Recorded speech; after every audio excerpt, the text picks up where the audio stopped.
Alright, back at the bus here again today. It is, I don't know, what is today? June something. 15th, 16th, something like that. Got my water tanks in here. Just kind of set in right now to find out where my water pump's going to go, how I'm going to be clamping these down, and to set up for where the bed's going to go. So that's about all that I've done here so far today. I'm going to be taking measurements of these walls and, well, all the walls really. I'm going to be going and getting some wood and at Home Depot, and I'm just going to get them to cut it kind of to the width that I need for here, they're different on the two sides, and then I'll trim it to length myself. I'm gonna get some more some 1x4s to put along this bed here. Excuse me. Maybe a couple more pieces to put along here because I only have the 6 there right now. That's my daughter's bunk though. She's maybe 70 pounds soaking wet, so not a huge concern on that point about how much weight's going to be on her bed. The other thing that I was asked to address now, as I was doing the build, I'm sure people have noticed that I just laid my plywood over top of the existing floor. Now, the reason I didn't pull up the floor is I have a lot of experience with steel, and I went underneath the bus, and from underneath I could see that there were no spots where I needed to pull up to replace a piece and weld in anything. The bottom of the bus is in remarkable shape, so I didn't pull up the floor in order to replace anything because nothing needed replacing, and it was an extra step that I didn't deem necessary. Also, I didn't put any insulation in between the existing floor and my plywood, simply on that aspect because I've already shortened the height of the bus by 3/8 of an inch putting the plywood down. I'm over 6 feet tall. Clearance in this bus is 72 inches. So if I was to put a framework down, at least, even if I used 1x4s or 1x3s to make a framework to put insulation, styrofoam insulation down, and even if I put a batt insulation down, I would still need a framework. So even at that 3/4 of an inch, losing that extra 3/4 of an inch plus the 3/8, that would be bad. That would actually be very bad because then I'd lose 1 1/8 of an inch overall, and I'm already having to duck in here. So that's part of why I didn't do anything there.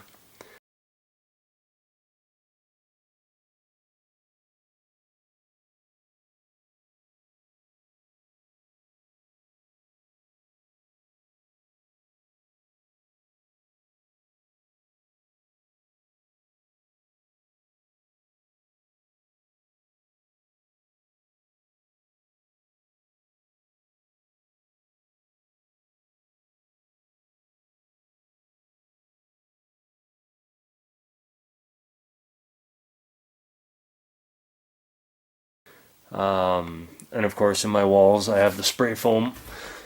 I put expanding foam insulation in the bottom panels of my walls, and you can see it here where I had to cut this piece out to put the floors in to make them fit nice and tight, and I did spray foam everything under here, and I know it went down because underneath the bus where that frame opens up underneath is spray foam, is the expanding foam insulation, and then on the tops I put a styrofoam insulation. I believe it was an 1.5 inch styrofoam insulation, not the pink stuff, but the white styrofoam pellet style insulation, and then I put a layer of Reflectix, then the plywood. So that should be all right for there. Also, on the outside, it'll be easier to see from the outside because it's all covered from the inside here. Downstairs, and you can see through these ones, and these ones are all painted. Pretty much the first 4 windows are clear. Oh, and then the bottom windows on the last 8, we painted them. I just spray painted them with black spray paint, and they came out really nice. They look pretty good when they're clean. Right now there's a lot of dirt on the outside and dust on the inside, but the only reason we did that is because we were covering them anyways, and we didn't want the Reflectix showing through the windows, just because, you know, Reflectix is kind of bright. It reflects a lot of light as well as heat. So we didn't want to blind people as we were driving down the road. You can see my things didn't stay up here. They don't want to stay up, so we're fixing that. We're getting Velcro, and we're gonna put Velcro in the 4 corners there, and then we're gonna make similar ones for each window all the way back through on each side, and even the rear windows of the bus. The bottom rear window I'm going to be painting black as well, just because there's no need for it. It's going to be hidden by the water tanks. You're not going to be able to see anything but water tanks through it anyway, so might as well make it black. Makes it look prettier. And then the rear windows on the sides there, I'm going to cut Reflectix for it to fit, but I may also look at, discuss tinting those windows as well. Just buying a kit, doing it myself one day while we're out in the middle of nowhere and I have nothing else to do. Because basically, once we're on the road, yeah, there's not going to be a whole lot for me to do aside from drive and, I don't know, build coils, experiment with a few things, and enjoy things. At some point, you know, we're going to be doing quite a bit of traveling, so want to see the country. I've seen it quite a few times.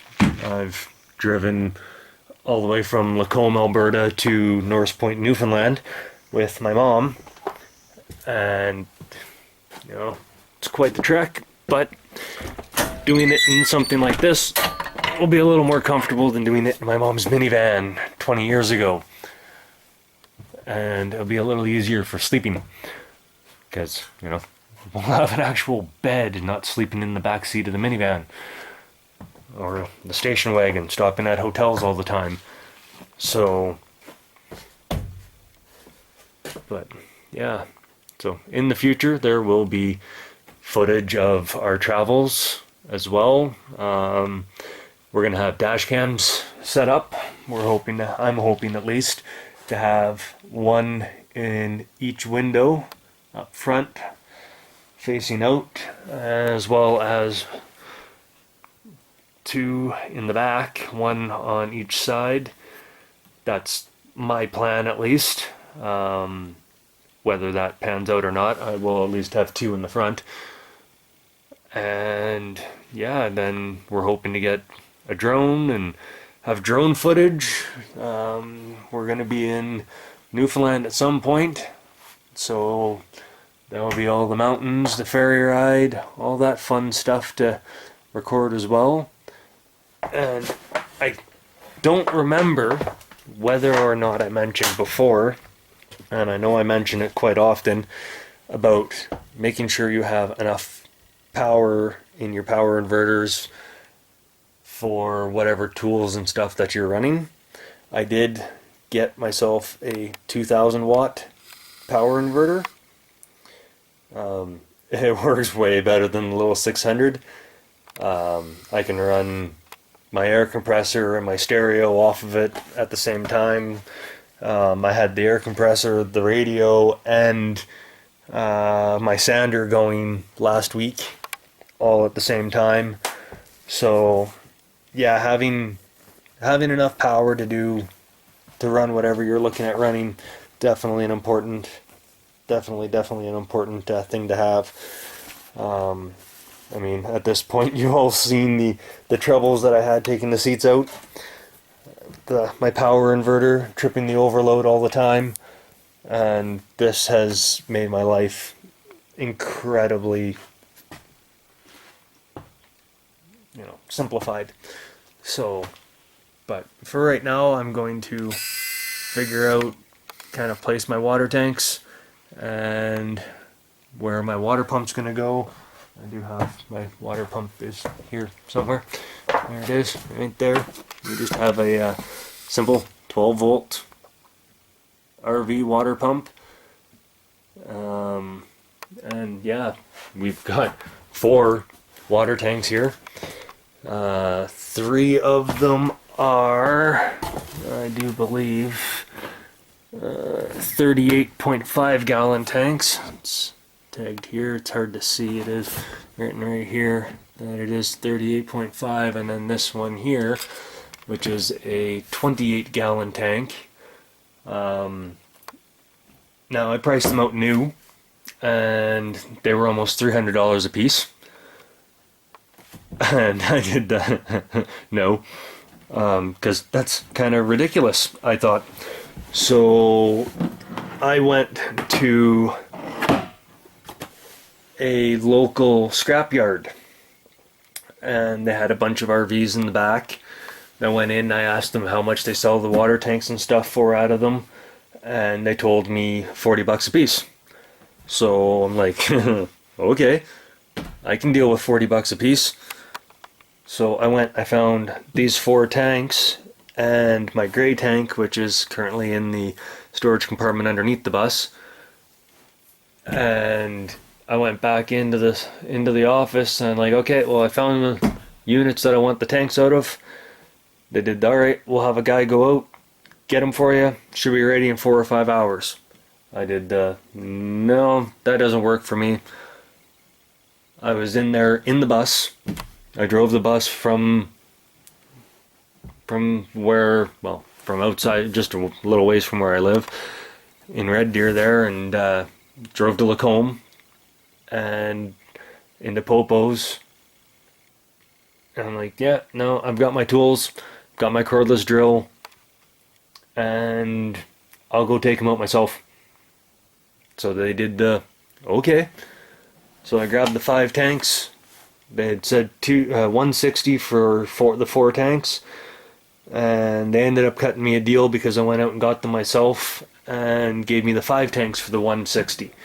So I got my 4 water tanks and a gray tank for less than $200, for less than what they wanted for one of those. So I figured that's a pretty good deal. So again, always source out where you're getting things too.